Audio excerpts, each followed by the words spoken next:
నమస్తే పొలిటికల్ వ్యాస్కు స్వాగతం. నరేంద్ర మోడీ ఎన్నికల సభలో చేస్తున్నటువంటి వ్యాఖ్యలపైన దుమారం రేగుతున్నది. అయితే నరేంద్ర మోడీ చేసినటువంటి వ్యాఖ్యలు ఆయన ఎక్కడి నుంచి చేశారు, ఎక్కడి నుంచి తీసుకొచ్చారు, కాంగ్రెస్ పార్టీ మేనిఫెస్టోలో ఏమున్నది అనేటువంటి అంశంపైన అనేకమైనటువంటి చర్చలు జరుగుతున్నాయి.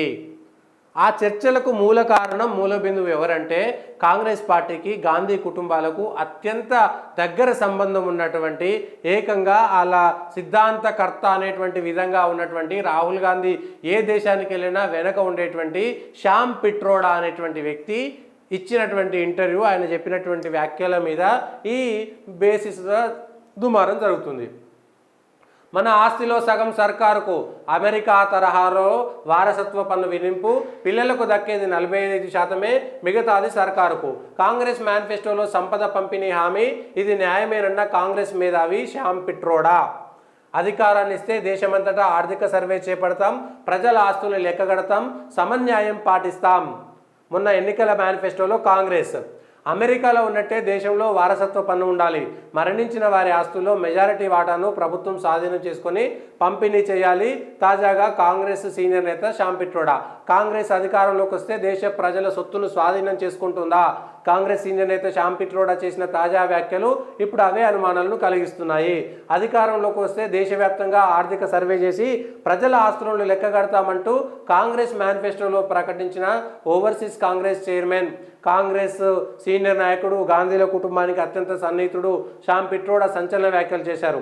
అమెరికా తరహాలో దేశంలో వారసత్వ పన్ను ఉండాలని, మరణించిన వారి ఆస్తుల్లో మెజారిటీ వాటాను ప్రభుత్వం స్వాధీనం చేసుకోవాలని, పంపిణీ చేయాలని కొత్త ప్రతిపాదన తెరపైకి తీసుకువచ్చారు.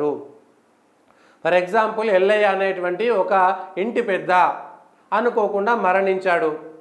మరణించిన తర్వాత ఆయనకు సంబంధించినటువంటి కర్మకాండలు అవన్నీ పూర్తయితే 5 రోజులకో 11 రోజులకో 15 రోజులకో ప్రభుత్వం వాళ్ళు మీ దగ్గరకు వస్తారు.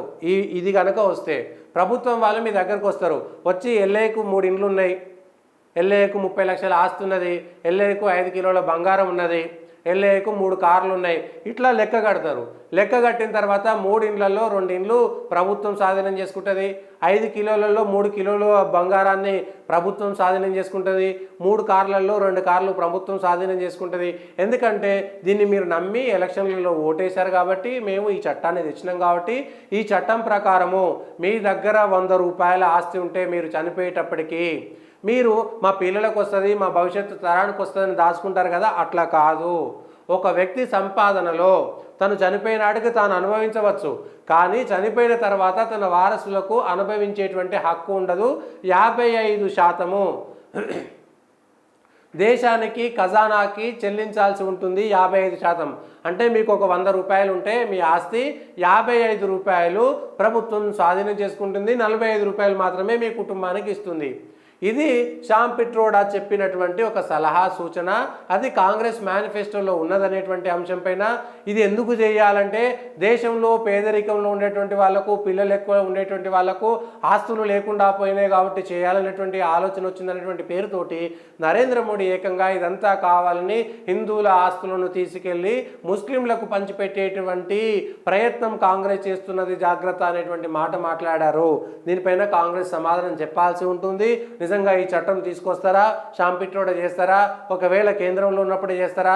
తెలంగాణ రాష్ట్రంలో ఇప్పుడు కాంగ్రెస్ అధికారంలో ఉంది కాబట్టి కాంగ్రెస్ ఈ అధికారంలోకి తెస్తుందా? కాంగ్రెస్ అధికారంలో ఉన్నటువంటి కాంగ్రెస్ ఈ చట్టాన్ని తీసుకొచ్చి తెలంగాణలో ఎవరైనా చనిపోతే అందులో ఆ చనిపోయినటువంటి వ్యక్తి ఆస్తి 55% తెలంగాణ ప్రభుత్వానికి కట్టబెట్టేటువంటి ప్రయత్నము, చట్టాన్ని తీసుకువస్తుంది అనేటువంటి విషయాన్ని కూడా స్పష్టంగా చెప్పాల్సి ఉంటుంది. ఇప్పుడు ఇది దేశవ్యాప్తంగా దుమారం రేపుతున్నది. నేను చెప్పిన దాంట్లో తప్పుంటే ఇంకా విశ్లేషకులు, ఇంకా మేధావులు ఉంటే వాళ్ళు ఇంటర్వ్యూ చేయడానికి సిద్ధంగా ఉన్నాను. కాంగ్రెస్ పార్టీ నుంచి కూడా ఎవరైనా ఇది కాదు, ఇది మా శ్యామ్ పిట్రోడా ఇట్లా అనలేదు, ఇంకో రకంగా అన్నాడంటే ఇంటర్వ్యూ చేయడానికి సిద్ధంగా ఉన్నాను. బీజేపీ వాళ్ళు ఇట్లా కాదు ఇట్లా నిరూపిస్తే చెప్పడానికి మన వేదిక, పొలిటికల్ వాయిస్ వేదిక సదా సిద్ధంగా ఉంటుంది. ఇందులో టీఆర్ఎస్ వాళ్ళు కానీ, బీజేపీ వాళ్ళు కానీ, కాంగ్రెస్ వాళ్ళు కానీ తమ వాళ్ళకు సంబంధించినటువంటి వివరణ ఇచ్చుకోవడానికి పొలిటికల్ వాయిస్ వేదిక సదా సిద్ధంగా ఉంటుంది. ఈ మాటలు నిజమా కాదా? శ్యామ్ పిట్రోడా ఇంటర్వ్యూ కూడా ఉంది, ఆ వీడియో వేస్తే మన కాపీరైట్ పడుతుంది కాబట్టి వేయట్లేదు. శ్యామ్ పిట్రోడా ఇంటర్వ్యూలో ఇది స్పష్టంగా చెప్పాడు. కాంగ్రెస్ పార్టీ ఈ ప్రయత్నం చేస్తున్నదా?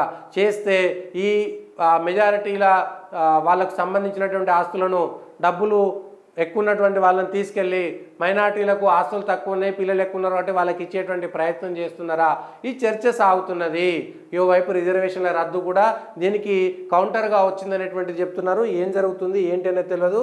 కాంగ్రెస్ పార్టీ ఈ విషయంలో స్పష్టమైనటువంటి సమాధానం చెప్పుకోవాల్సినటువంటి పరిస్థితిలో ఉంది, లేకపోతే ప్రజలు భయభ్రాంతులకు గురవుతారు. నాకు తెలిసి 1954లోనో 64లోనో ఇట్లాంటి చట్టాన్ని ఏది ఎస్టేట్ ట్యాక్స్ అనేటువంటిది ఏదో తీసుకొచ్చారు. ఆ తర్వాత ఎస్టేట్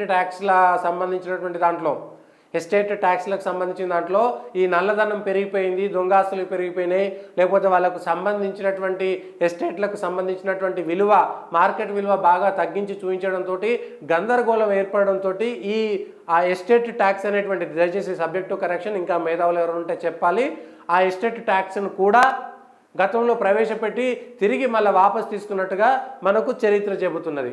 మరి ఈ వ్యాఖ్యలు ప్రజలు ఏ విధంగా అర్థం చేసుకుంటారో చూడాలి.